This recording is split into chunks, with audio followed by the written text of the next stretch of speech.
On this episode, we smoke the Stolen Throne's Yorktown Fleet 6x50 box press torpedo, a Nicaraguan binder and filler wrapped in a delicious Ecuadorian madero wrapper. I'm Johnny Midas, and you're listening to Burnline Podcast. Burnline Podcast. The burn line on a well-crafted cigar is straight and sharp as a razor, much like our wit and wisdom. And what's up, everybody, ladies and gentlemen, boys and girls, children of all ages, over the age of 21. You are listening to Burnline Podcast, coming to you not live from the Hot Box, the smoky back room where deals are struck and fortunes are made, adjacent to the McCann Manor, nestled amongst the bucolic rolling hills of Gettysburg, Pennsylvania, USA. I'm your host, Johnny Midas. I'm joined by your other host, Nick the Brick McCann. Nick? What's up, gang? How you doing, Johnny? I'm doing great, and I'm looking forward to this cigar for sure. And also on this episode, we're just going to go ahead and talk about Stolen Throne. Mm-hmm. I mean, they're new, they're kind of exciting, and they're cool. Yeah. So a lot of stuff that isn't always associated with the cigar industry. Yeah. I was listening to a show that we won't name, that's not this one, about the TAA. Those exist? Yeah, yeah. Well, you got to really search for them. Yeah. You got to be on the dark web. Mm-hmm. They were talking about the TAA, and it was the most unflattering thing I've ever heard. It was like 2 hours of bashing. Wait, which TAA? The Tobacconists Association of America. Oh, they were making comments on the organization? It was informational about the TAA, but it was so negative. What? Yeah, like, I don't think they were trying to be, but basically what they were saying was it's a bunch of stuffy old men boys club that doesn't get anything done and doesn't exist for any purpose and blah, blah, blah. So, wow. So and I'm not giving that credence or endorsing that position, but I am saying, like, there is like this thing in the cigar world about, like, generational, names and blends and brands and stuff. Yeah. So when someone comes along and steals the throne, That's right. That's right. It's a good one. Yeah. I see what you did there. See what I did there? Yep. So I'm looking forward to this. So why don't we talk about presentation? The cigar itself is pretty cool looking. I would describe the wrapper as, like, I don't know, medium rustic. Like, Yeah. definitely looks like tobacco that came out of the ground. Not too much tooth to it. A little bit of bloom, right? Bloom. Pilling, which is good, right? Thicker looking wrapper. Yeah, thicker looking wrapper. It's a little bit leathery. Like, I feel like they went to some trouble to make it look nice, but it's that, like, still medium rustic because the leaf is kind of thick.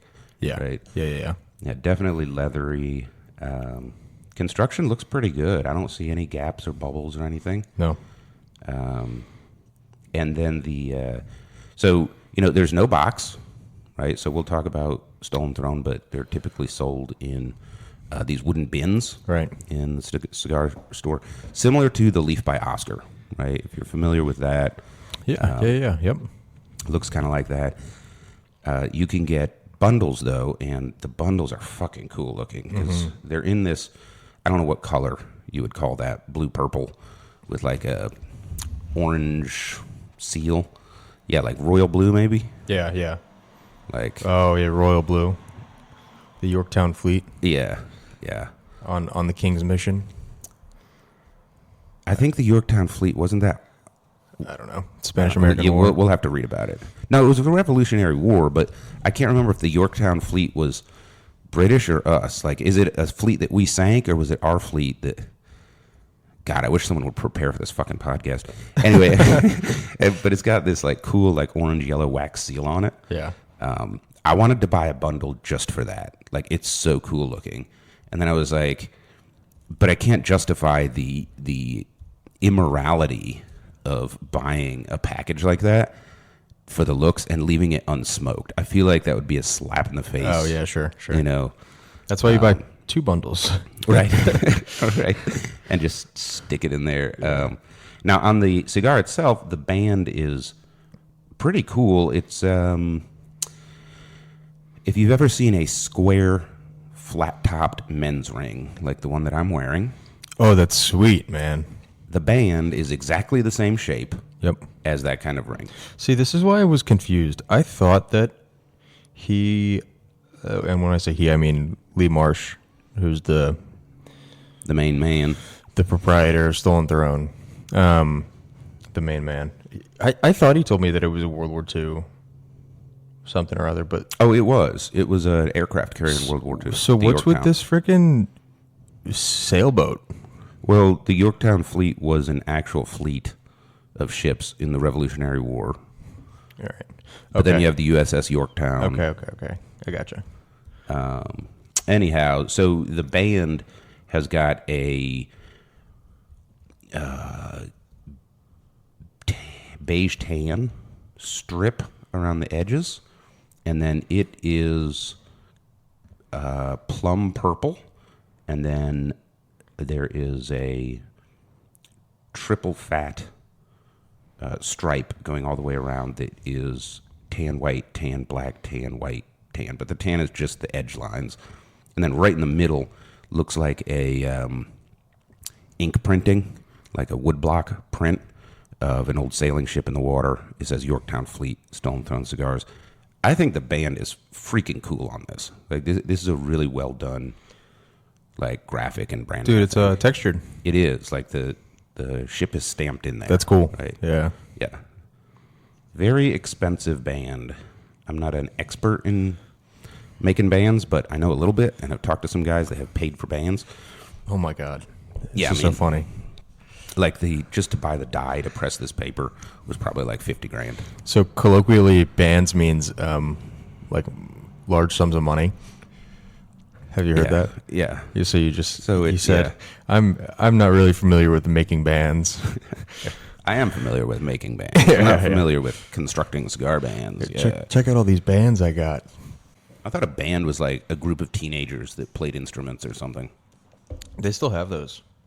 People actually know how to play instruments still. It's amazing. I would think that everything. I don't think so. Computer now. You don't think so? No, I think they pose on Instagram, but the music is actually generated by AI. It's a government staged. Yeah, totally. Photograph. Yeah. Yeah. Glitch in the Matrix. Yeah. All right, so that's what this cigar looks like. And then I would notice, of course, it's a beautiful box press torpedo. Soft-ish press? Yeah, it is. It's not like a, I'm trying to think, like a Perdomo box press is very like rounded. Yes. It's not super square. Yep. But then you have like I feel like Padron's pretty. Padron is like pretty fucking square. Yeah. This is in the middle. Right. Somewhere. Yep. And it doesn't have a closed foot, but the wrapper does wrap.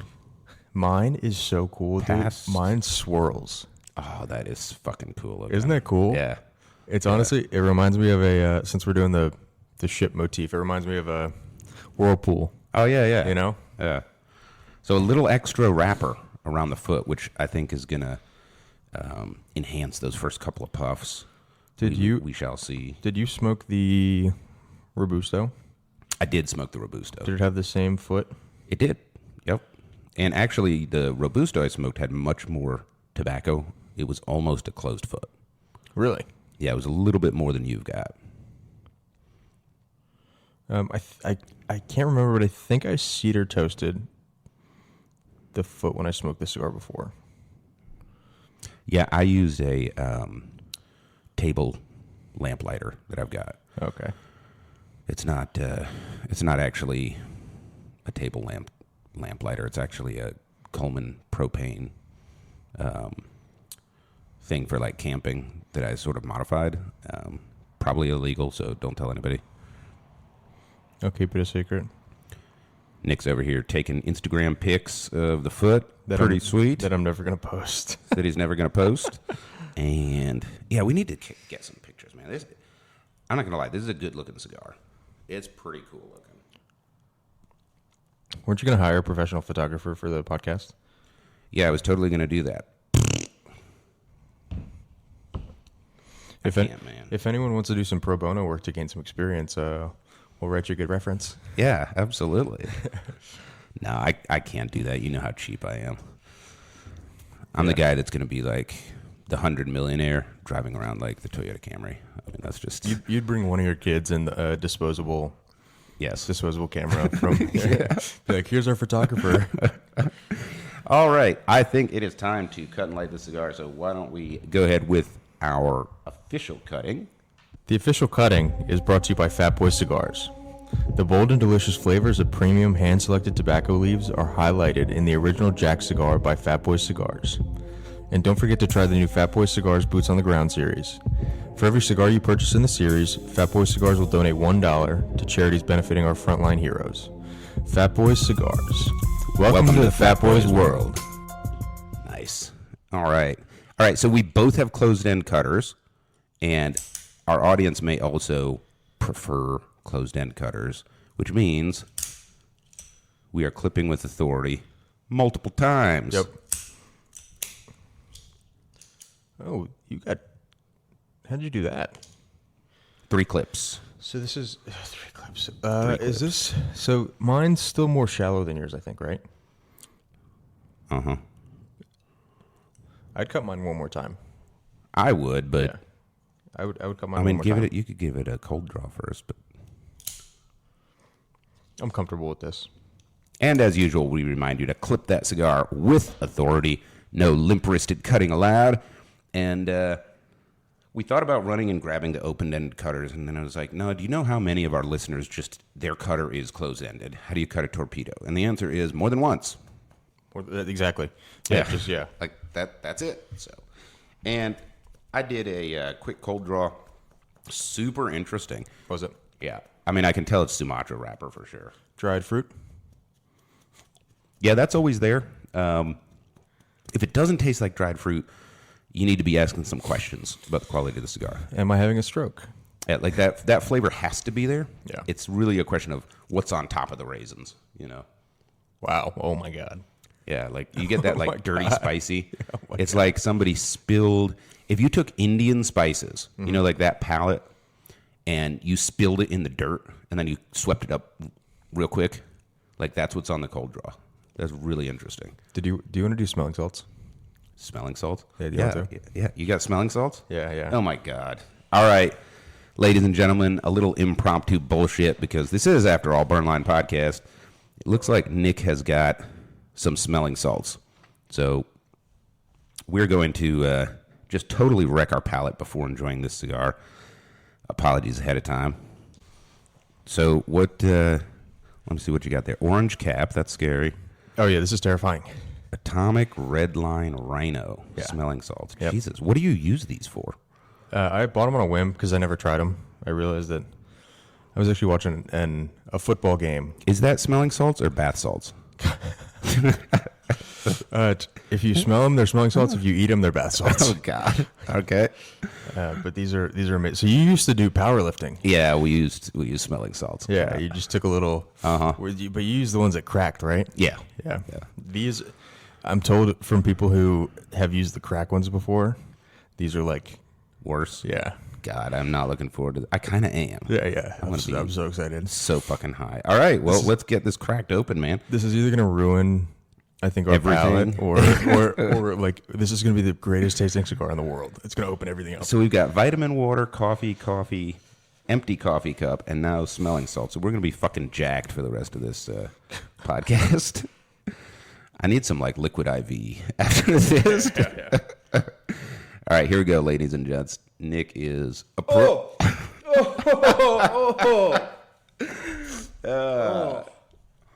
Did it feel like getting punched in the sinuses with a rhinoceros? Yep. Oh my god. All right, here we go. Dude, why is it? It's fucking jelly. Yeah. Why is it jelly? Dude, it's insane. It should be like powder. Oh, stop. Why? Hey. Okay, you ready? Yeah. All right, here we go. Oh, God! Jesus, fuck! Oh. Woo. Holy shit! You just wanted that reaction, you motherfucker. That was so funny. Whew. Oh. Good Lord. My eyes are watering, man. My nose is running now. Oh, that brings back memories. Does it? Wasn't that insane? That's crazy. Tell you what, it just cleared out my sinuses. Like, Yeah, dude, it does that. good Lord. Oh, man. Whew. All right, chalk that up under stupid things we've done on this podcast for everybody else's enjoyment. That was amazing. There's got to be a way we can combine that with alcohol. Like a shot of Everclear, like a smelling salts. Yeah, these are insane. Dude, I didn't even get, how far away was my nose? Like 8 inches? I didn't even get that close. No, yeah, it wasn't that close. Dude, it felt like a string of razor blades being yanked through my sinus cavities. Yeah. Razor blades coated in menthol. That's what. Yes.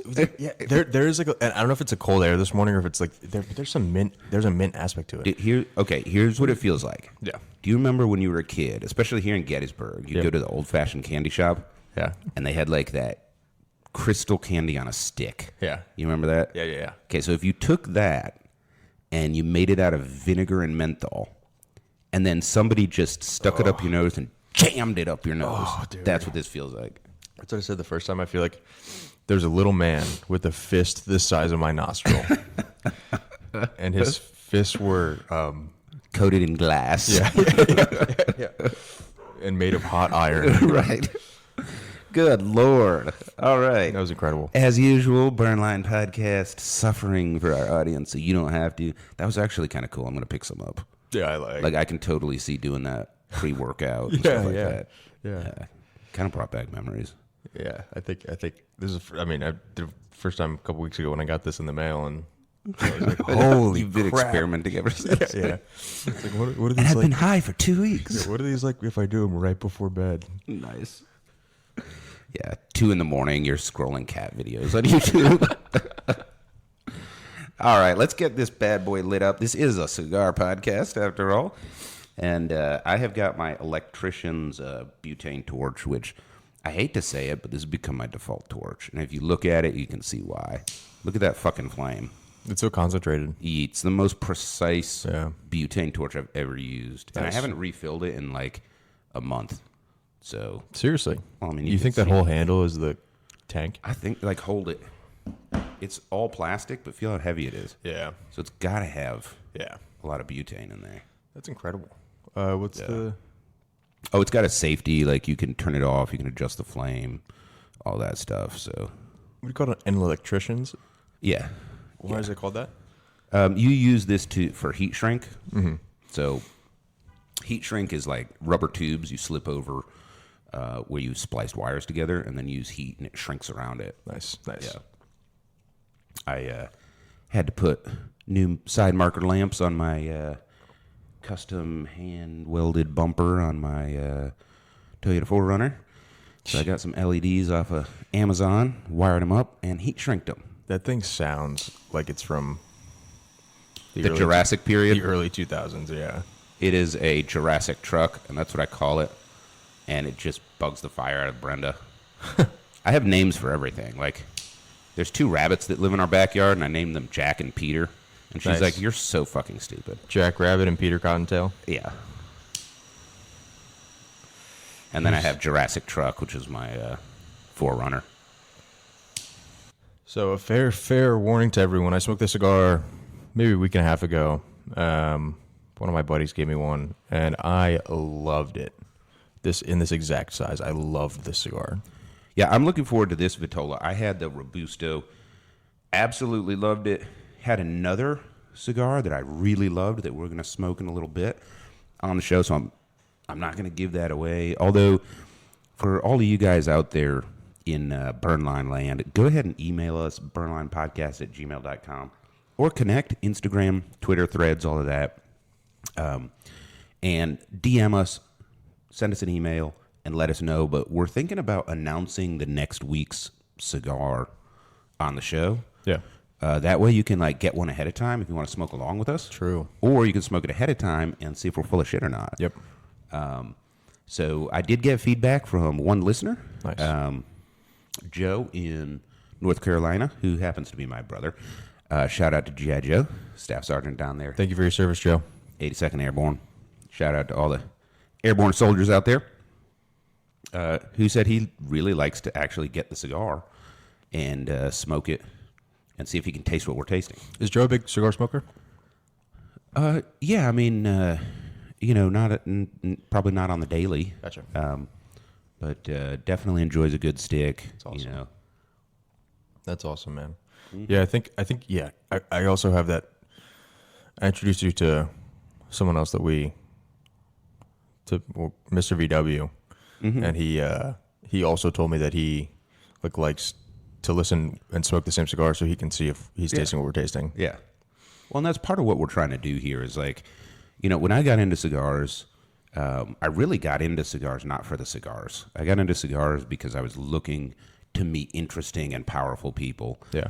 And I was in a strange town. I was like, where can I go hang out that I'm not wasting my fucking life? Yeah.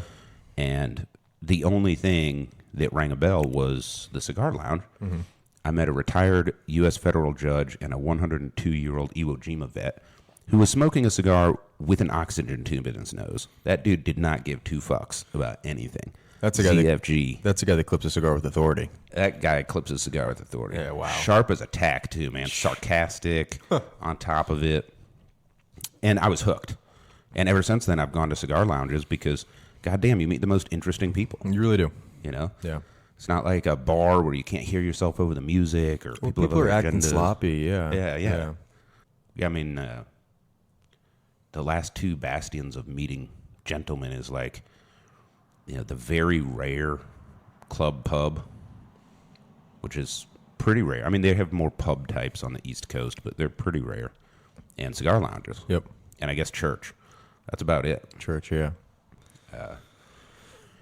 Yeah, in church you meet that particular type of gentleman, though. Well, you got to pick the right one. Yeah. I mean, the right church. I mean, you can definitely meet all kinds of types there. Yeah. Yeah. I think cigars can be such a connecting force between folks. I guess this experience is similar to the golf course.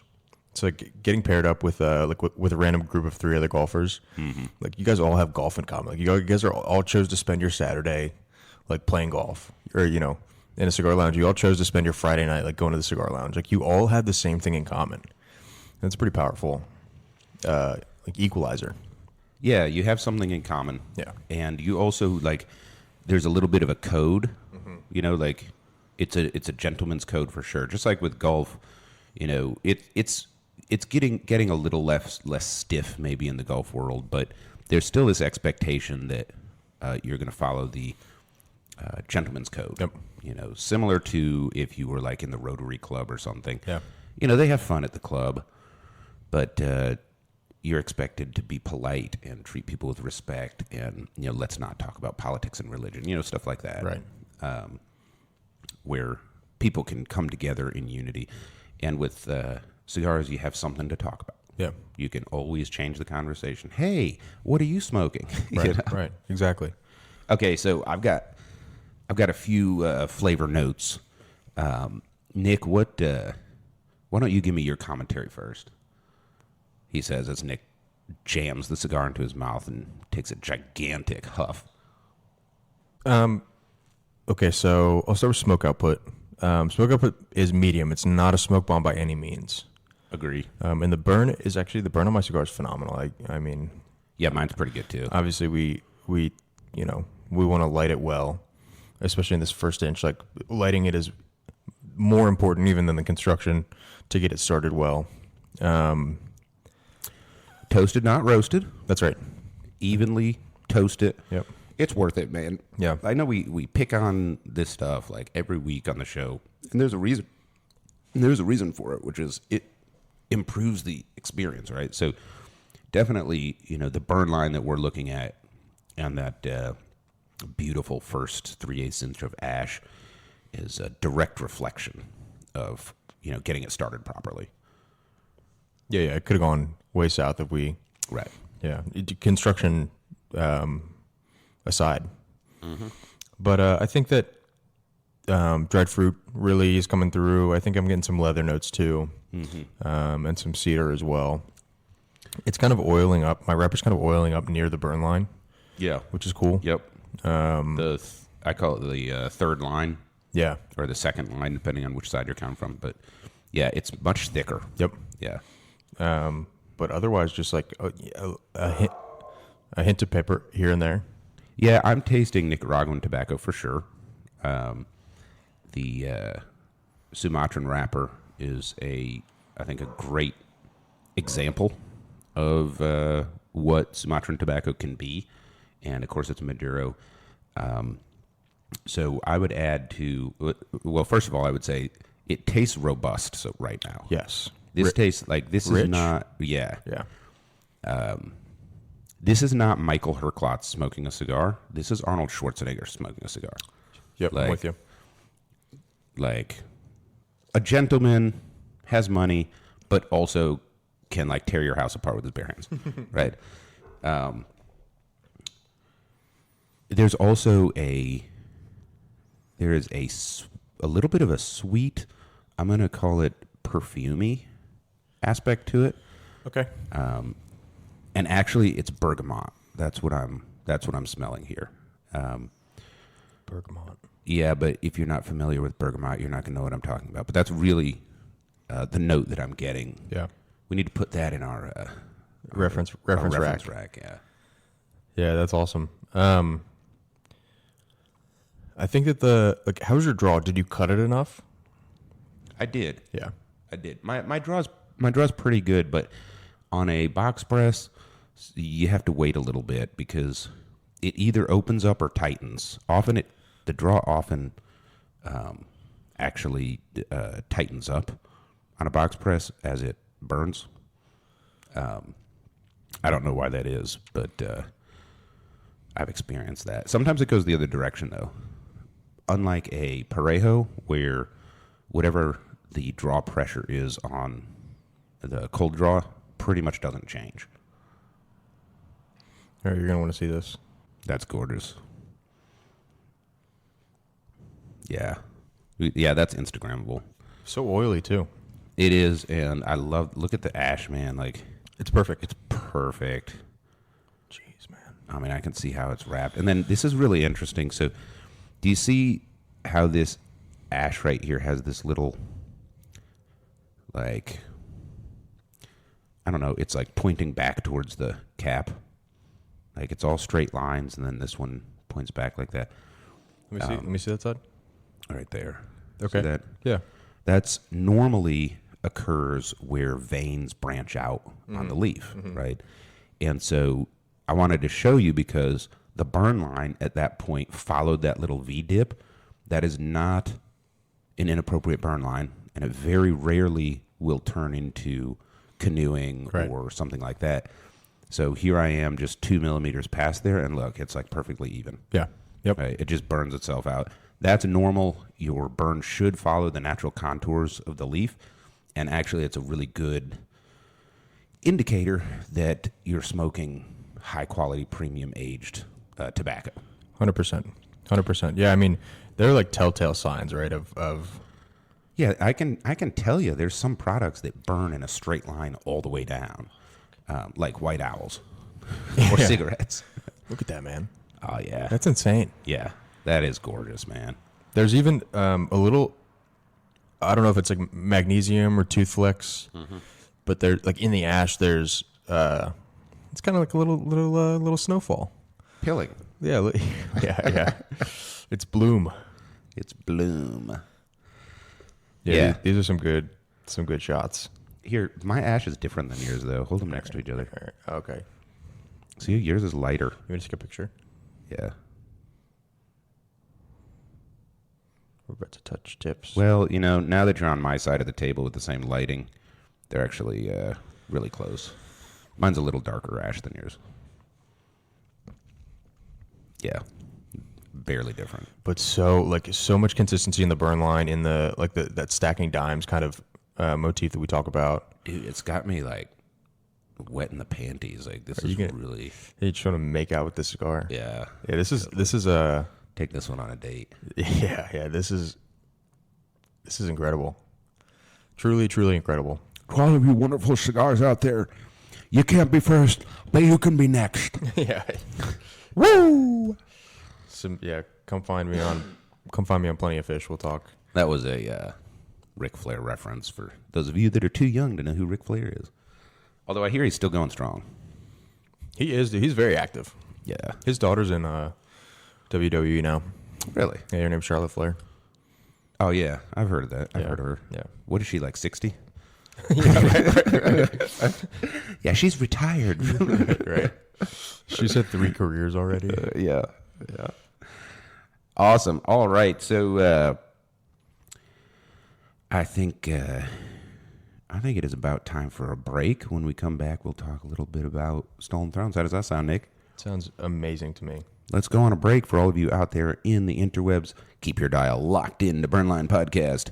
We'll be right back.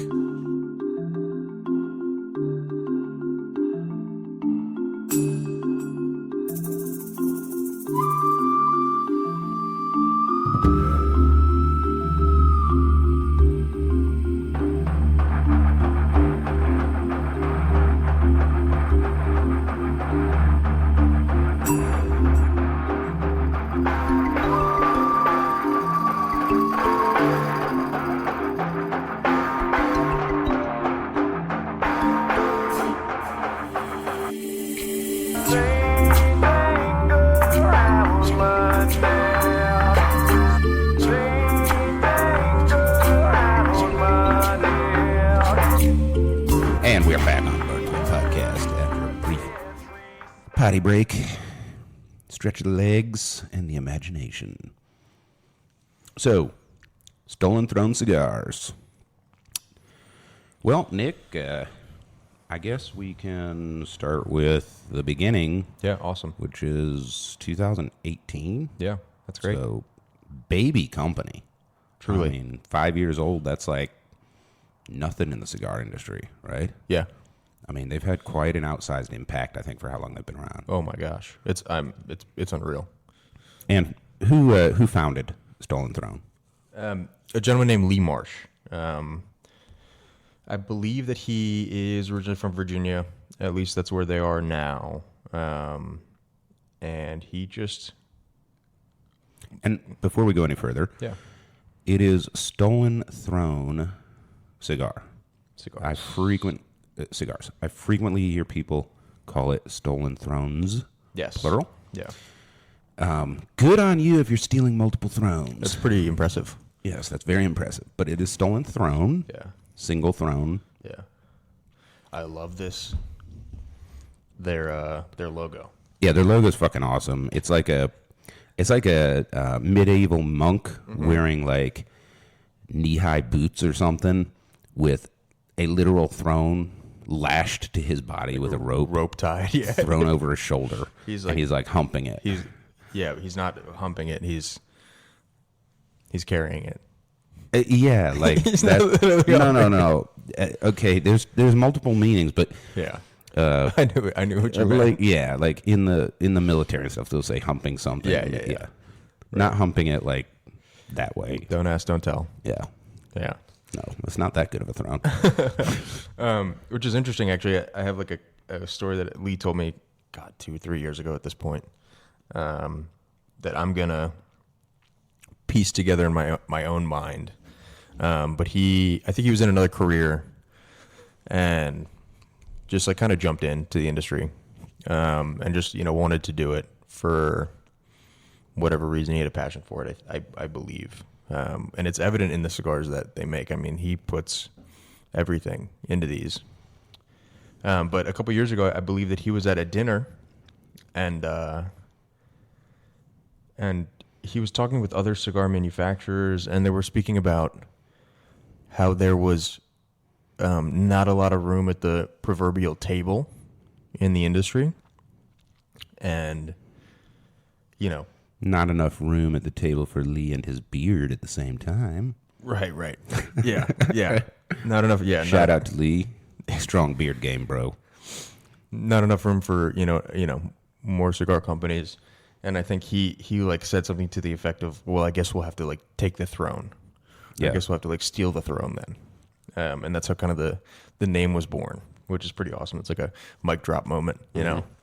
And yeah, from there they hooked up with Noel Rojas, who we are big fans of. Yes. Street tacos, and then the Rojas brand products. A lot of good stuff that Noel's done. But Noel makes all of the Stolen Throne cigars as well. Yep. In the Rojas factory, especially now that it was Opened in 2022. Yep. So their first cigar, Stolen Throne's first cigar, was the Crook of the Crown, which is a Mexican San Andres Maduro. Yep. You like the cigar, don't you? Oh yeah, it's the one with the red band on it with the it has like a crown with a raven picking over it. Yeah. Super cool branding. Yep. Yeah. Yeah, San Andres Maduro wrapper, Indonesian binder, Nicaraguan filler. And this is like, it's not crazy strong. It's like a medium Maduro, but it's super flavorful. Yeah, it's like full flavor, full body, but it's not strong. So the tasting notes that they have are mulled wine, red spices, and carob. Carob. What is that? It is a vegetal product that tastes like chocolate. So a lot of people that can't have chocolate, they'll have carob flavoring instead. Oh. Very similar. So brief overview as we talk about Stolen Throne and their products. Let me just kind of go over the timeline with people for contextualization. So formed in 2018, but the first cigar was released in 2019. That was the Crook of the Crown. Yeah. And agree with those tasting notes. So, yeah, carob is like a milder chocolate. Okay. Not as sweet. I don't know. I've only ever had it like in stuff that's sweet. Gotcha. So, Okay. But as well as like red pepper flakes. Yeah. Like that particular type of red pepper, not cayenne, red pepper flakes. And then 2020 they released the Call to Arms that also has a Sumatra wrapper. Love that one. I've got one in my Savor humidor, so I must have liked it when I smoked it. I should say. I guess we'll. So Crook of the Crown 2, while you're doing this, Yep. comes out in two sizes. Two Vitolas. Two Vitolas. Toro and Robusto. Yep. And they come in the box that you described as well. The retail shelf box. Yep. Bundles only. No individual boxes for 20 counts or anything like that. Which is part of their mission. Yeah. In their mission statement, on top of the, the usual quality and consistency, right? They add value. Well, that's the thing too. This is their mission from their website. I'm going to read it because I want to be fair. Stolen Throne has always stood for doing things your way. Our goal will always be to pair our love for the craft of cigar making with quality, consistency, and value to ensure our customers get the experience they deserve, made from quality with passion, the Stolen Throne way. And their handling of like the boxes and distribution is one way that they can keep prices low and meet that value commitment. 100%. So they can do bands like this. Oh yeah, And this still is keep it a sub 11. Yeah, beautiful, expensive band. I love the matte finish on it too. Yep. Like the semi-gloss finish is awesome. Yeah. But so 2018, formed the company. 2019, Crook of the Crown. 2020, Call to Arms. And we'll talk about all these cigars. 2021, Three Kingdoms. 2022, the Rojas Cigar Factory grand opening. We'll talk about that. 2023, Yorktown Fleet. So they have exactly 4 blends right now in 5 years, which is actually super impressive. 4 regular production retail blends. Yes. Yep. Yes. So that's the big picture, because 2018 to 2023, that is not a lot of time. And you can kind of erase 2 years. Yeah, you can. Right? Yeah, you absolutely can. We had this little thing going around that we can't mention on air. Yeah. That involved like sickness. Yeah, it was fake. This fake thing. No, we're kidding. We're kidding. All right, I'll have to cut that post-production. We are non-political nor religious on this show. All right, so sorry to interrupt, but I wanted to give people like a framework to hang this on. So Crook of the Crown released 2019, and then keep going, Nick. Yeah, I want to read this to you. It's their description, and this is the most. Did you help write this website? It seems like I did. All right, I'm going to read this to everyone. So this is for the Crook of the Crown, the San Andres Maduro, the first release. This is the first sentence. Ballsy black pepper gets enveloped in creme brulee as Mr. Goodbar sips a Cuban coffee outside of a patisserie. Patissier. How do you say it? The bakery? Patissier. Patissier. That's how I say It's a it. bakery. Yeah. Yeah. Well, if any French folks, let me know. But This that is what's like, going through your mind as you snort atomic red line rhino smelling salts. Cedar line cherry notes carve a path through the dense and savory underpinnings. Take off your hat, parentheses, or is that the peanut guy? Jump on in, come up for air, wearing a crown and a medium full to full smile. Oh, man. Dude, oh, man. Oh no, they went a little ham-fisted on that. I feel like Johnny Midas could pare that down. Yeah, You think so? that was pretty good. it was pretty good. It was pretty good. Yeah. I like that they're not boring, right? Yeah, I mean, because, and I think that's the thing too. Is like 2018. All right, what are you gonna do that hasn't already been done for the past 80 years in the cigar industry? What's gonna set you apart? Your cigars are gonna be good, sure. There are hundreds of good cigars out there. Your branding is going to be, what are you going to put a band on a cigar and put artwork on it? Yeah. Geez, never seen that before. So I think like these little things that they do are really setting them apart. I think two things that they do well. One is the website is on fleek, as the kids might say, but it's modern and it has the kind of stuff modern cigar smokers are looking for. Yep. Like region, blend, stuff like that. Yeah. As well as tasting notes, because I have yet to meet a serious cigar guy that doesn't want to know, like we mentioned, people listen to the show, like, what am I tasting? Right. Kind of thing. Yeah. There's casual cigar smokers for sure. But most of the kids these days that are involved in cigar smoking, like, they want to know. 100%. And like, can I tell the difference between, like, and this Yorktown Fleet is a great example where, like, if you're familiar with regions, the Nicaraguan tobacco really comes through, right? It definitely has that spicy, earthy flavors that I associate with Nicaraguan tobacco. But the Sumatran binder stands out as well. So it's a Madero, and it's got that, like, mellow sweetened flavor from Madero, but it has that, like, Indian spice rack combined with dirt that I associate with Sumatran tobacco. So they do that well. But the other thing is the presentation on the shelf with the wooden box stands out. Yeah. Catches your attention. Oh, my Rojas goodness. does that with the street tacos as well. That's right. Yeah. Super good branding. Yep. Really good branding. And like even the bundles, like when you get a bundle that, like you said, that royal blue for the Yorktown Fleet. dude, like, the bundle's so cool looking. And that wax seal with the it's throne. so man. cool looking, man. And then the other ones obviously have, I think Crook of the Crown is like black paper with a red wax seal. Yeah. Right. Just like, I mean, honestly, it looks like fucking something from Game of Thrones. Like, Yeah. the whole branding around that. Yeah. All right, so we had the Crook of the Crown. So tell me about the call to arms. So the call to arms is a Sumatran wrapper with Nicaraguan binder and filler. Oh, I lost my 1.5-inch ash. I was trying to save that. Sucker. I know. You're going to be able to pick Watch it up. this. Yeah. You could have picked that up with your teeth. It would have stayed together. That's gorgeous. Jeez. Wow. Construction. Yeah, this one's going to get good marks for construction. All right. So the call to arms and the call to arms and the Yorktown Fleet actually are very similar in makeup. Both have Sumatran wrappers and both have Nicaraguan binder and filler. But the wrapper on the one we're smoking, the Yorktown Fleet, is a Madero, and the wrapper on the Call to arms. is a more Rosado, Colorado, Yeah. Maduro kind of. It's on the lighter end. Yeah. It's on the lighter end of Maduro, I should say. They say the tasting notes for that is dessert spices, cream, and honey graham crackers. I personally love the Call to Arms because they make it in two sizes, just like the Crook of the Crown.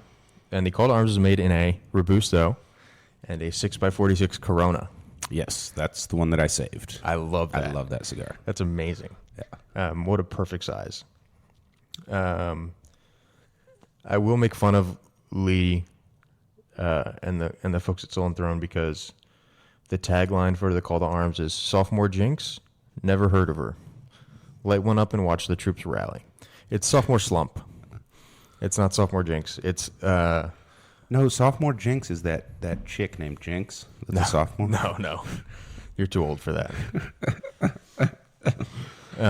Sophomore slump. We're gonna get with the alliteration here. Yes, we're familiar with the the software slump. Software slump. That would be Microsoft. The sophomore slump. Yeah, we're familiar with that. I don't know about sophomore jinx. I've never heard of that. Exactly. Get your shit together, Lee. Good Lord. That's a thing. See, he even acknowledged it. Sophomore jinx. Never heard of her. Like, I've never heard of that saying. Yeah. Balancing complexity. Take a sweet trip to Flavor Town. Honey, peanut butter, and chamomile tea are all stops along the way. Cocoa butter, milk chocolate, and malty additions to notes smooth out the road in front. A blend that hits the same way as remembering Picasso could also paint realism. A classic medium profiled cigar that'll set both your eyes to one side of your head. Interesting. There's a lot to unpack there. Yeah, Lee, like, shoot me a line. I can help you with your copy. I can help with that. I'm a verbal artiste, a ninja of words, a jiu-jitsu master of propaganda. Jab. The gift of gab. Is that what they call it? Syntax, morphology. Basically, it means I'm talented with my tongue. That's all right. So the Call to Arms is a really awesome cigar. Obviously, the name implies kind of like a rallying cry, right? So Yeah. No, that 6x46 is fucking off the chain. Mm-hmm. I love it, and that's why I saved one. So then 2021, the Three Kingdoms blend was released. So tell me about the Tres Kingdoms. Yeah, Three Kingdoms. So the Three Kingdoms comes in two sizes. The two vitolas. It's a box press Toro. Yep. And a round Robusto. So each of the Toros, or the 6-inch vitolas, have all been different iterations, whereas each line has the same Robusto 550. And that stands true with the Yorktown Fleet. They say 2s might be wild, but 3s are insanely delicious. Stolen Throne's third portfolio addition to the core line, courtesy of 3 Nicaraguan growing kingdoms. Yep.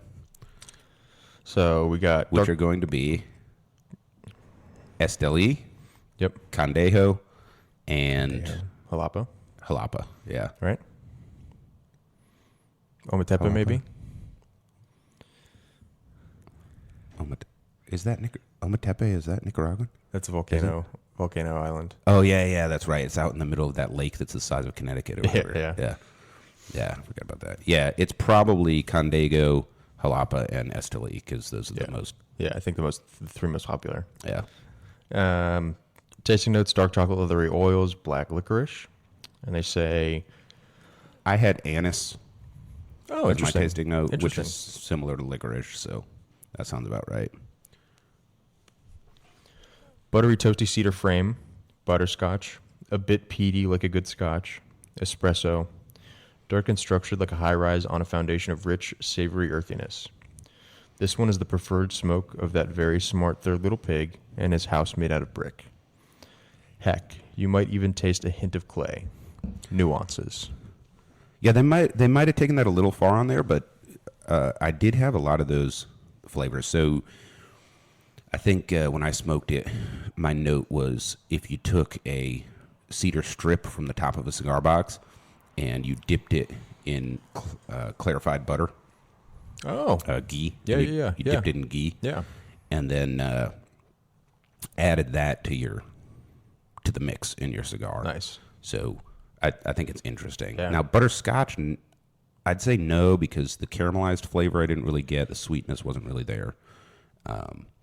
But yeah, great cigar. Loved that one as well. Yeah, this is definitely one of those cases where you go pick up a Three Kingdoms and then you write to Johnny Midas and say, Johnny Midas, you have no palate. Say dipping a cedar stick in ghee. Just because you can't access my level of palatry, don't come at me, bro. The average human only uses 10% of their palate. Well, Mom always said I wasn't average. 8.5%. 8.5. All right. Wrapper, Ecuadorian Habano Oscuro. Binder, Nicaragua. Filler, Nicaragua. So every cigar has... Okay, never mind. Every cigar has Nicaraguan filler. Mm-hmm. And all but one have a Nicaraguan binder, right? That's right. Which is awesome.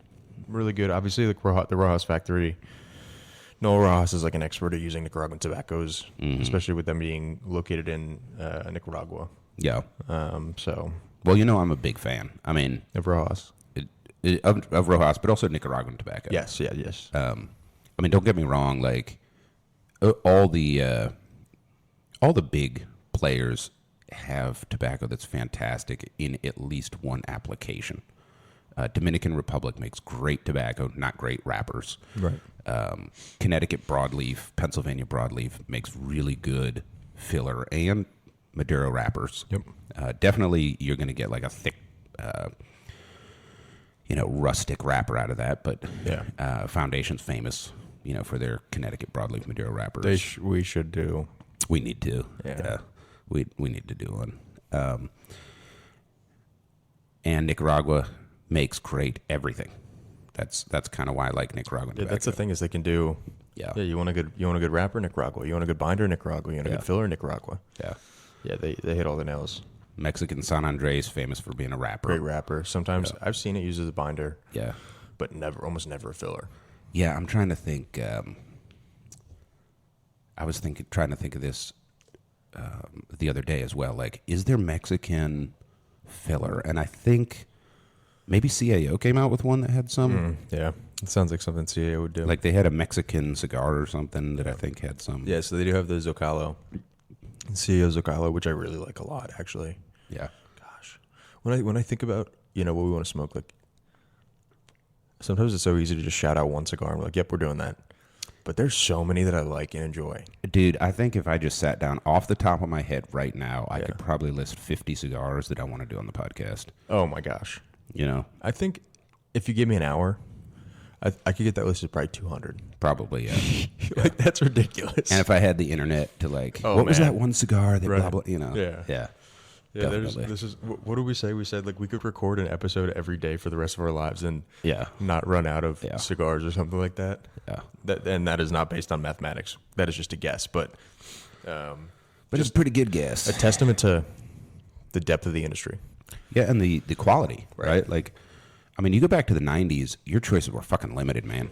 Right? Pre-cigar boom, I mean... It was the legacy brands. Dude, like, you could go into an actual cigar shop, like Tobacconist, and they would have one cabinet, and you would have, like, a couple of Upmans, a couple of Punches, Yep.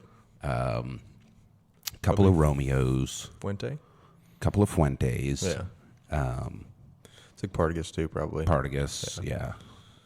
Just like the big legacy brands. Legacy brands that, like they took their name and slapped it on something Dominican or whatever that had originally been Cuban. Right. The Cuban legacy brands, definitely the ones that had already been adapted to, the non-Cuban market for sure. Because that was I feel like, you think it was easier or harder to get Cubans in the 90s? That's a great question. In America. Like getting Cubans is so easy. It is very nowadays. easy now. It's very easy. If you can get a solid chain of custody so that you're getting an actual Cuban, and if you have the money, because they're freaking expensive. Like the value's not there to me. Like there's plenty of good Cuban cigars out there, great Cuban cigars even, but not at that price point. I'm not paying $300 for a fucking Bahique. No. I mean, it's just... Well, that's not true. I will once.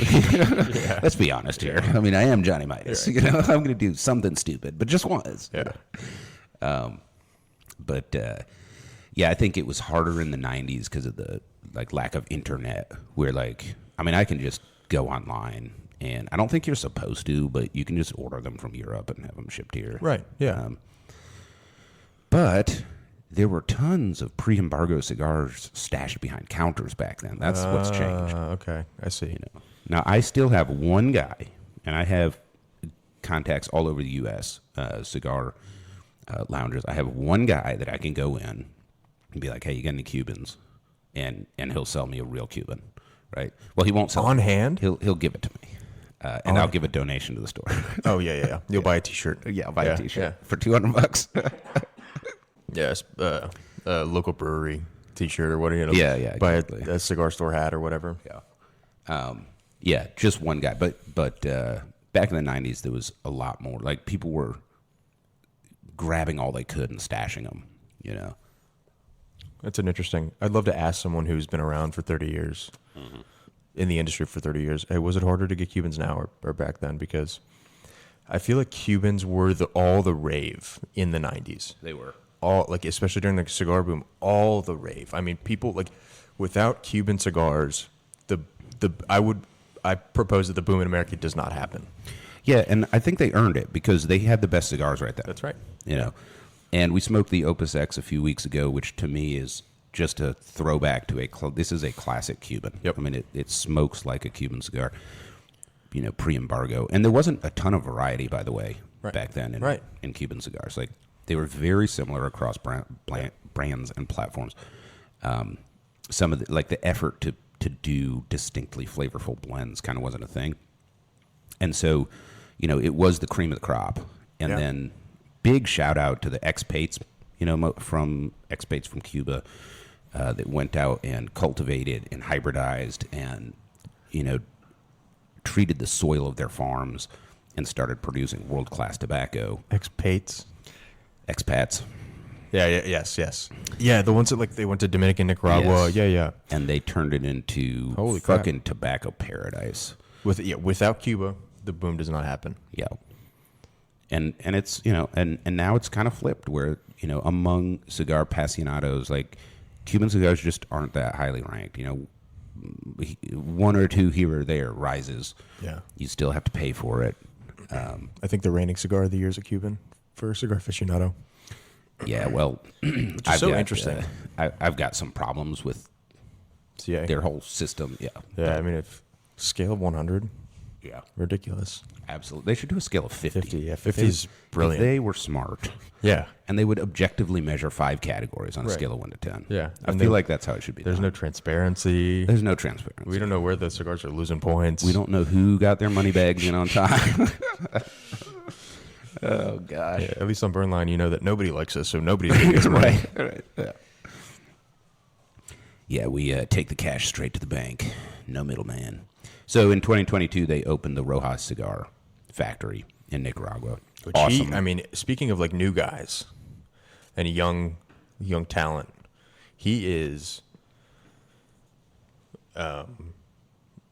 killing it. He's killing it. I've heard someone in the industry say, you know, he's the next AJ Fernandez. Yeah. Which is unbelievable. I mean, that's like saying you're the next Tom Brady. I mean, the next Michael Jordan, dude. Like, this is like big time here we're talking about. And so, yeah, you know, Rojas, if you can get your hands on anything that comes from Rojas Factory, do it. Mm-hmm. Yeah, I've never had a crappy cigar from Rojas. Yeah. I haven't had one I haven't enjoyed. Now, I've had plenty of really good cigars that I didn't enjoy. Well constructed. Mm-hmm. You know, maybe the flavor wasn't in my wheelhouse. And it's interesting because that's frequently true of Fernandez. I think I've had one or two. In fact, we had one on the podcast that was a Fernandez blend that I didn't, you know, care for that much. And that was last week with the San Lotano Dominicano. Oh, yeah. That's right. Yeah. But that came from Hochi's factory, didn't it? Well, it did. The Nicaraguan tobacco came from AJ. The Dominican tobacco came from Hochi. And it was a collaborative blend. Yeah, but it was made in Hochi's factory. It was, yeah. Yeah. And it was a great cigar. Yeah, but like the Adrian Cuatro Nicaragua. Yeah. That was made in AJ's factory, I believe. Yeah, that's a good one. Have you had the, not the Redux, what do they call it? The Sonata? Sonata. Of the like Cuatro? Yeah, it's like the... But it's got like a yellowish band. I don't know. It's like the same... I don't think that's the one I'm thinking of. Didn't they just come out with a Cuatro Nicaragua, like, I don't know, second edition or something? Is it the Sonata? Yeah, it's like a yellow band instead of orange. Yeah, it's real the Sonata. similar. I am thinking of the Sonata. Yeah. I have smoked one of these. I would love to get my hands on another one or two. I want the box press torpedo. Yeah, that's the... I mean, if you're going to smoke an Adrian Cuatro, yeah, you're going to smoke the box press torpedo. Like, that's the size. That's not what I smoked.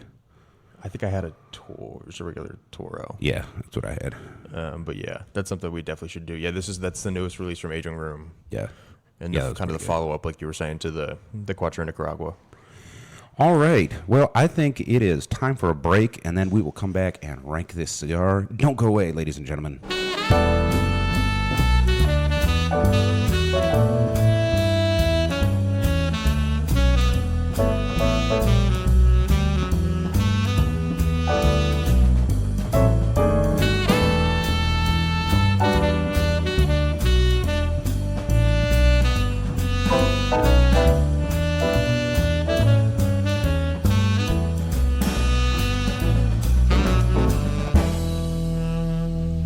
And we're back, smoking the Yorktown Fleet from Stolen Throne Cigars. This is a 6x50 box-pressed torpedo, and I don't know, I'm halfway through. So we're a solid 50 minutes into smoking this, so this is a good long burn. Really enjoyed it. So, Nick, why don't you read us what Stolen Throne has to say on their website about the Yorktown Fleet. I kind of like these cigar descriptions. Yeah. I want to hear this one. Yeah, it's super interesting. So they write in the tagline, "The Yorktown Fleet, a cigar built from history and adventure, carefully hand-rolled to transport you back to a time when smoking was rebellious and a true embodiment of cool." Interesting. That's an interesting. Wait, they don't have some two-paragraph? They do. Okay, yeah, I get to that part. I get to that part. Deep, sweet, and strong. The Yorktown Fleet brings the heat with a combination of sweetness and spice. Dark fruits and rich chocolate notes intertwined with red spice and espresso. Refined and edgy at the same time. The perfect fourth ace in the Stolen Throne hold. Nice. And they don't have tasting notes yet for the Yorktown Fleet. Lee giving me a run for my money with my cigar descriptions over here. That was pretty good. That one is. That's very good, actually. That's good ad copy. So I'm going to say there is a little spiciness. However, it is not red pepper. This is cayenne. And what I mean by that is, you know how cayenne has that bitter note to the pepper? Yes. There's a little bitter note on this, Yeah. with the pepper, and also cayenne is not like super spicy. Right. You know what I think that is? What's that? Atomic Rhino.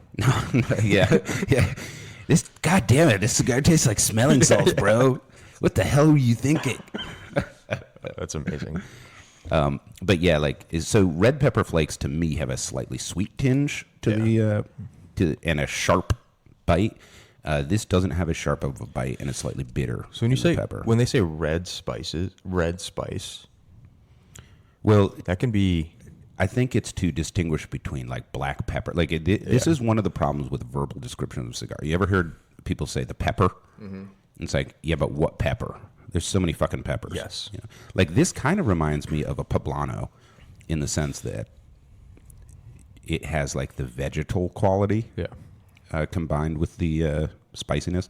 But you can have jalapeno, you can have black pepper, you can have white pepper. I always get annoyed when people say their cigar tastes like white pepper. I'm like, man, if I blindfolded you and let you taste black pepper and white pepper that had the same feel on your tongue, you wouldn't be able to tell them apart. Yeah. Don't lie to me. You wouldn't be able to. But Dude, there's a lot of different kinds of pepper. Why are you calling me out on the show? Yeah, dark fruits for sure, like plum, plum. So there's. Plum. I was actually thinking dried fig. On this. Yeah. Dates. Yeah, not as sweet as a date though. Okay. Dates are super sweet. Yeah. Have you had? I was in Dubai and I picked up ajwa dates. Have you had? I've never ajwa? had. Nope.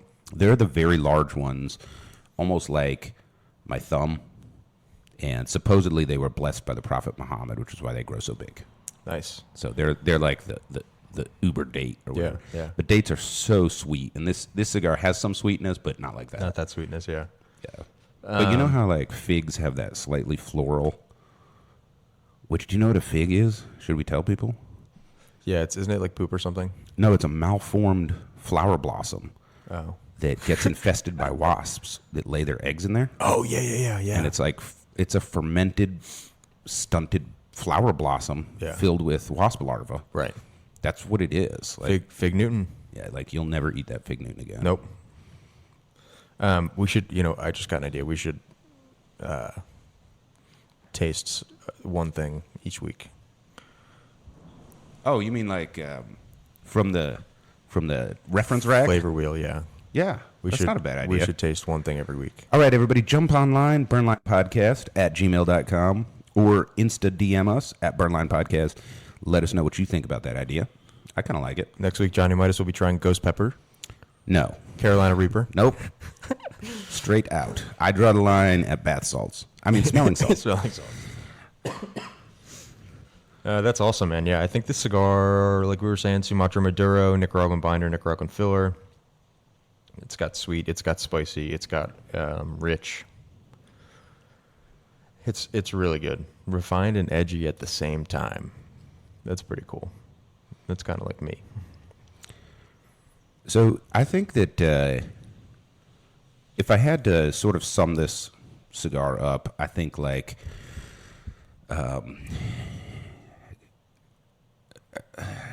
it's like, I don't know. It's not a tough guy cigar, but it's kind of like, like if General Patton were smoking a cigar, or like I said, Arnold Schwarzenegger. Like it definitely has this robust, like burly. It's like a burly kind of cigar. This would be a great time to reference Yellowstone. Oh yeah, Right. Yeah. So 5 years in, and like you said, 2 of them don't count. Right, yeah. And they were the official supplier of cigars to Yellowstone, which was the most popular and is still super popular, even though it's off the air now. TV show. Did you watch Yellowstone? I have not. Dude, I watched it. My wife and I watched it. Great show. Is it? Ended on a cliffhanger. Yeah, there was some problem with like the actors. I did hear that. Yeah. Yeah. Which is a shame because, yeah. It's done now? Yeah. What? But they've got like at least one prequel. For 1892 something. or something? Yeah, something like that. Yeah. I think there's 2 prequels now. Yeah.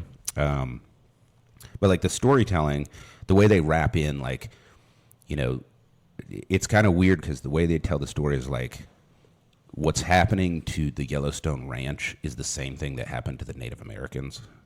Like, Interesting. like what the ranchers did, what Okay. the settlers did to the Native Americans is kind of happening to the ranchers now. So it's like almost like telling the story again. Interesting. A little less rapey and murdery, Yeah. but still, there's still murders and stuff in it. Yeah. Like, I mean, I know it's fantasy Hollywood, but It's not based in true events? no. So it's like it's a modern family, so to speak, owns the land there now, and Right, and have since the settlers came over, and now they're under attack from mostly developers and stuff.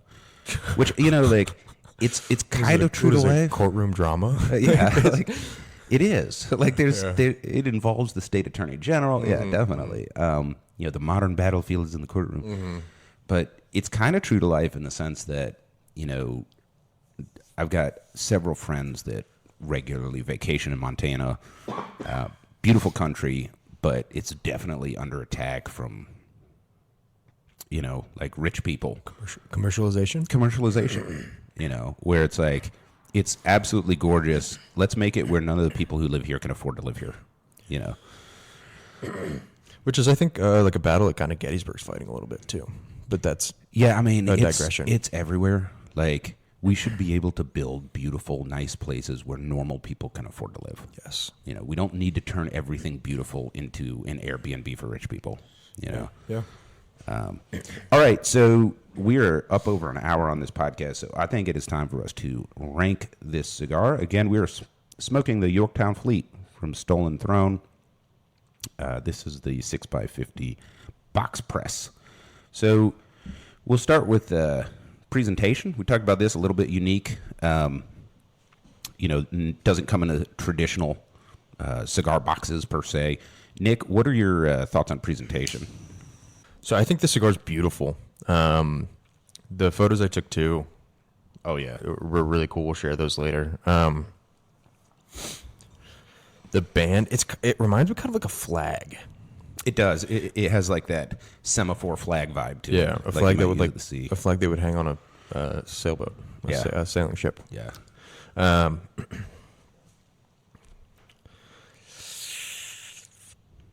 don't know. Maybe if they made the ship pink. No. No. I'd look at some more. I like it a lot. I give it an 8. Band and cigar presentation, all things considered. I actually have not seen the retail display boxes though. I'm gonna look that up. I have. It's just a wooden box like the other ones. Yeah, but they all kind of have their own flavor.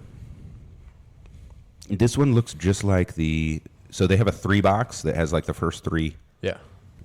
blends, and then they have a separate box for the Yorktown Fleet that has 2 compartments for the 2 Vitolas. That's what the first 3 are.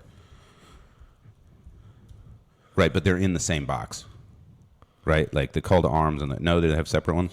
Okay, so it's identical. Yeah. To them. Yeah. I must be remembering wrong on that one. But yeah, so and then it's got Yorktown Fleet with the little stamp on the outside. Oh, I see it. Yeah. Wait, I'm gonna show this to you real quick. Is that what it looks like? That's what it looks like. The boxes are very rustic. Yeah, the Very boxes are rustic. Yeah. To describe it, it's like if you took a 1x6 plank and made a box with a 1x6 plank divider, but not like that white pine new growth. It's it's darker wood than that. Yeah. And then this has got the sailboat like wood burned. Yeah, nice. Wood burn stamp on the left, and then it says Yorktown Fleet in the script writing all the way across the box. So it's big branding on it. Yeah. Yeah. But the fucking bundles, man, like it's just so gorgeous with that blue tissue paper with like the wax seal. I mean, it's just cool. And I don't think I'm wrong, but the other ones come like this too. It's the colored paper with the wax seal on the outside, and on the inside, it's still a bundle of cigars in cellophane. Right. So there's that like kind of extra added layer of protection. Like it's not just the cigars aren't just breathing through the construction paper, whatever it is. They're still contained in a cellophane bundle. And the individual cigars are not cello wrapped. Right. Which again, I prefer for like how it looks. But usually when I'm shopping in a cigar store, I like the cello wrap because it does help them stay properly humidified, but mostly it protects it from all the idiots running around licking their fingers and touching cigars.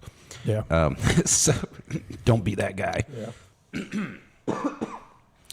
All right, so I gave it a 9 for presentation. I think it's kind of hard to beat. I would love to see these released in individual cigar boxes. I know that would add expense, but man, like if you had a box similar to the San Lotano Dominicano with this color blue with the orange seal on the box, I mean, I would collect that box for sure. Nice. Yeah.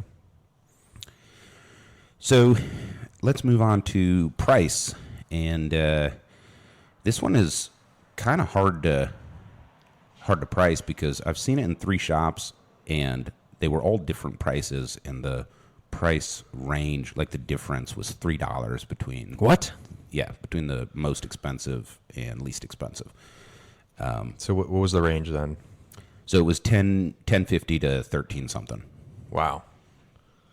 Okay. And I don't see MSRP listed for this online, but this particular stick picked up at Union Cigar Hanover for $10.50. Yeah. It's a 6x50 box press torpedo. It's a really good price. It's a really good price. Yeah. That's underpriced. So I guess we'll go with the $10.50 for ranking the price. Yeah, I think it's going to fall in the same tier. Whether it's $10.50 or $12.50, it kind of still falls in that. We call it the $10 to $13 range, right? It's not. I mean, it's not. Well, like, I think 13 is a breaking point for me. I think 10 to 12. Oh, to me, for me, it's like 14, 15. Yeah, I mean now, like all of my bands are messed up over the last 2 years because the prices have gone up. Yeah, $1 or $2 per stick. I remember like the Cane Daytona that's gone up like $1.50, $2. Yep. Yeah. But nonetheless, I think this cigar is super accessible. for the quality and the construction. This is the second one that I've had, and it's been excellent construction both times.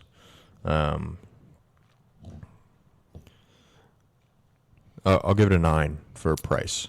9 for price. So I have got an 8 for price. So again, we're really close on price here. I think they did a great job. And, you know, when I mention the box, for example, or lack of box, well, that's one reason. You know, that's one way they can keep the cost down. So I can see a cigar of this experience selling in the 14 to 15 range. Yeah. So I think it's a pretty good price. Yeah. All right, so let's talk about construction. And Nick, you're sporting an 1.25 inch ash on there, and you've ashed once. Yep. Yeah, so it's going to be And, 2 asher for me. You've ashed twice. I've ashed twice. Yeah. I think if you wanted to save your ash, it could be a 2 asher. Yeah, if you paid attention, didn't. Yeah. Yeah.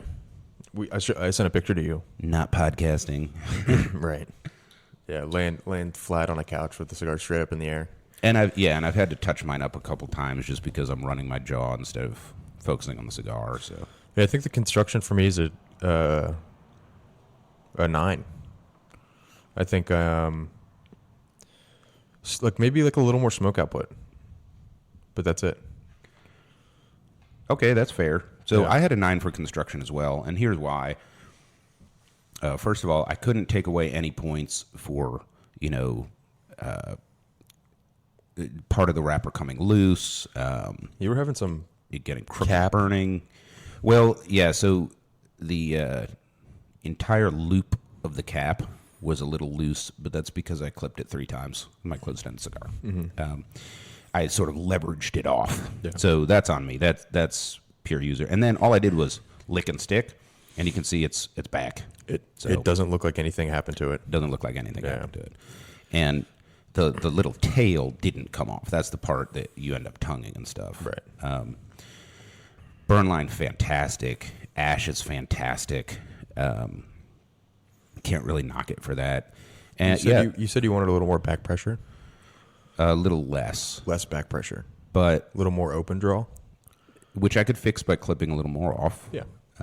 But I don't think I got it right. And the reason I didn't clip more off is I think I was confusing when I really focused on it. It wasn't that the back pressure was a little too heavy for me. It was that the smoke output compared to the back pressure wasn't that high. Oh, like they didn't match up. Yes. So I would agree with you. Like I would like a little more smoke output. Yeah. It's good smoke. Yeah. But there's less of it than I would expect. Yeah. I mean, I think I'm splitting hairs. Like there's nothing wrong with the smoke output, but like, I don't know, man. It's preference. Yeah, exactly. It's absolutely preference. Yeah. All right, so let's move into flavor. And we mentioned the flavors earlier, but I think that the thing for me that makes this unique in its flavor is I've got the figgy, dried plum, cayenne spice of Nicaraguan tobacco, but the Sumatra wrapper really tastes like if you took an Indian spice palette and mixed it with dirt. Yeah, very earthy. Yeah. Yeah. So the total combination is really cool, and pretty unique. I think too, in Indian food, there's like that spice, but there's also like a little bit of sweetness. Like they use a lot of peanuts. Like that adds a little sweetness to it. So it's it's predominant spice with a hint of sweetness. Right. It's not like somebody sliced open a ghost pepper and sprinkled seeds on your food. Right. Yeah. Flavor was awesome. I really enjoyed the flavor. All 4 of the Stolen Throne flavors are really, really good.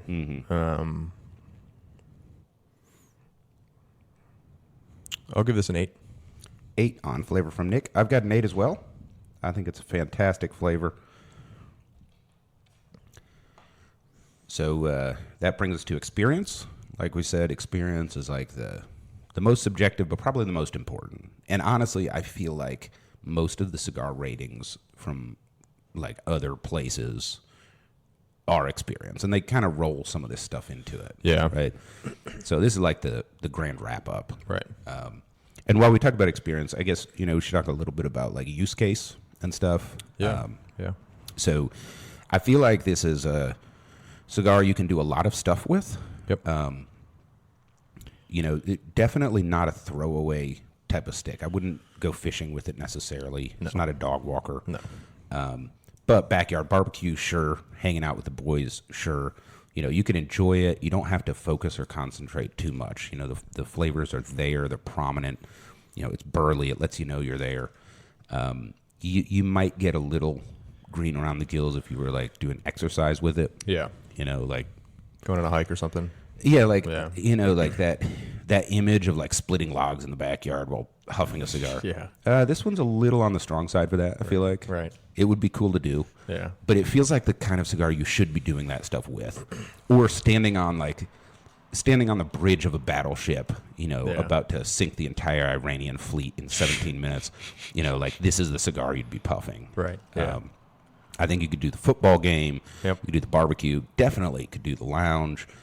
You could share it with friends. Not a celebration cigar or anything, but just a kind of a rough and tumble everyday smoke. That's kind of my take on it.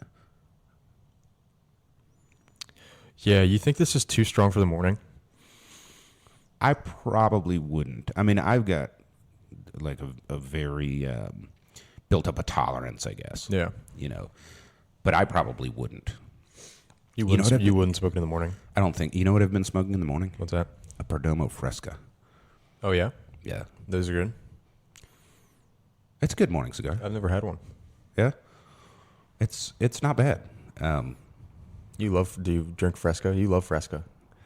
Anything that says Fresca, you're consuming. That's an inside joke because the cult leader on the Amazon show, The Boys, drank Fresca out of like a wine glass.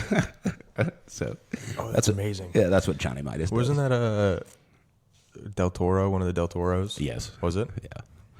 Yeah, that is such a raunchy, horrible show. Nobody should watch it. Check it out on Prime Video. Dude, that show is out of line. It's just, I couldn't finish it. Yeah. Anyway, getting back to the Stolen Throne Yorktown Fleet, Nick, experience? Reading the website, I've had the personal privilege of being able to talk to Lee before, and working with him on several events. He was, especially early in my days as a tobacconist, he was very helpful, and he gave me a lot of good advice, and he gave me a lot of good insight.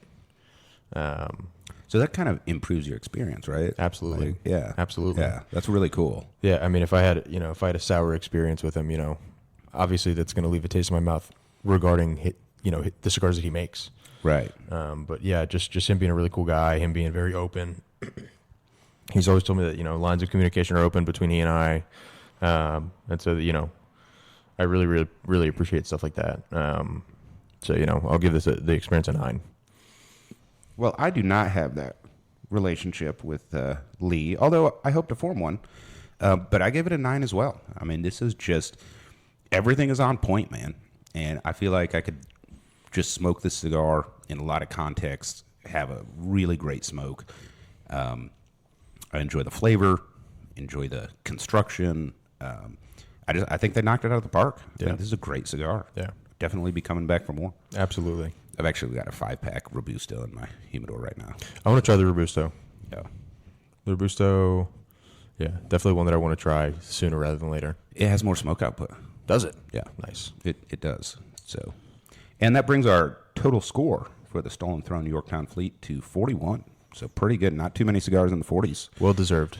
Well deserved. So great job, Rojas. Great job, Stolen Throne. We look forward to all of your cigars and what's coming in the future.